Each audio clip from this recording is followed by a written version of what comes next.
श्री गुरु भक्ति हो। गुरु की महिमा को पहचान कर उसका अनुभव करो और उनका प्रेम संदेश मनुष्य जाति में फैलाओ।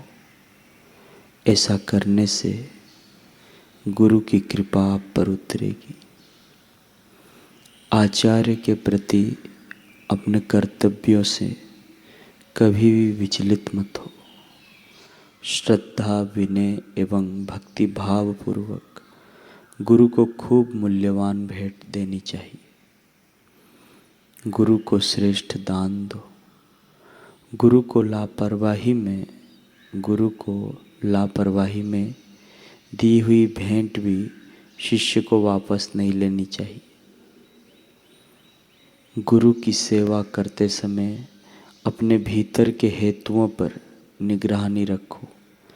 किसी भी प्रकार के फल, नाम, कीर्ति, सत्ता, धन आदि की आशा के बिना ही गुरु की सेवा करनी चाहिए।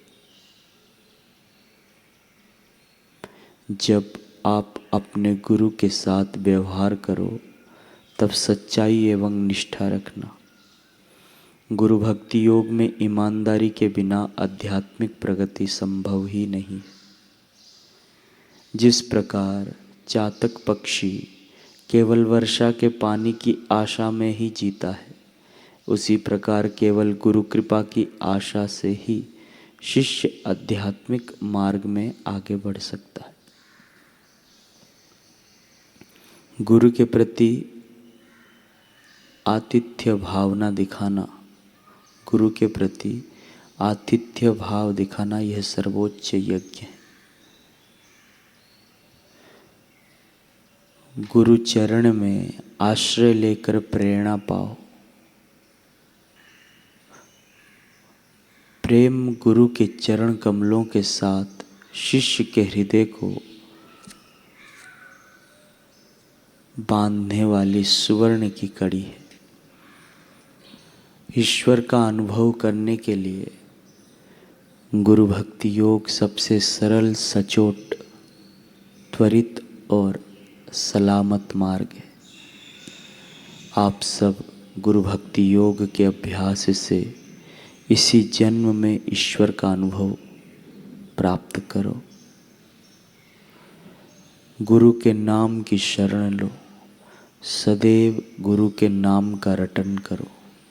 कलयुग में गुरु की महिमा गाओ और उनका ध्यान करो। ईश्वर साक्षात्कार के लिए यह सर्वश्रेष्ठ और सरल मार्ग है। मोक्ष अथवा सनातन सुख के द्वार खोलने की गुरु चाबी गुरु भक्ति है। जीवन मधुर फूल है जिसमें गुरु भक्ति मीठा शहद है। गुरु के चरणों की भक्ति सच्चे शिष्य के लिए श्वासोश्वास के बराबर है। गुरु भक्ति योग के अभ्यास से अमरत्व, सर्वोत्तम शांति और शाश्वत आनंद प्राप्त होता है। गुरु प्रेम और करुणा की मूर्ति है। आपको अगर उनके आशीर्वाद प्राप्त करने हो तो आपको भी प्रेम और करुणा की मूर्ति बनना चाहिए। गुरु के प्रति भक्ति में शिष्य के हृदय में स्वार्थ की एक बूंद भी नहीं होनी चाहिए। गुरु के प्रति भक्ति अखूट और स्थायी होनी चाहिए। गुरु सेवा के लिए पूरे हृदय की इच्छा ही गुरु भक्ति का सार है। शरीर या चमड़ी का प्रेम वासना कहलाता है, जबकि गुरु के प्रति प्रेम भक्ति कहलाता है। ऐसा प्रेम प्रेम के खातिर होता है। गुरु के प्रति भक्ति भाव ईश्वर के प्रति भक्ति भाव का माध्यम है। जप, कीर्तन, प्रार्थना, ध्यान, साधु सेवा, अध्ययन और साधु समागम के द्वारा अपने हृदय कुंज में शुद्ध गुरु भक्ति का फूल विकसित करो।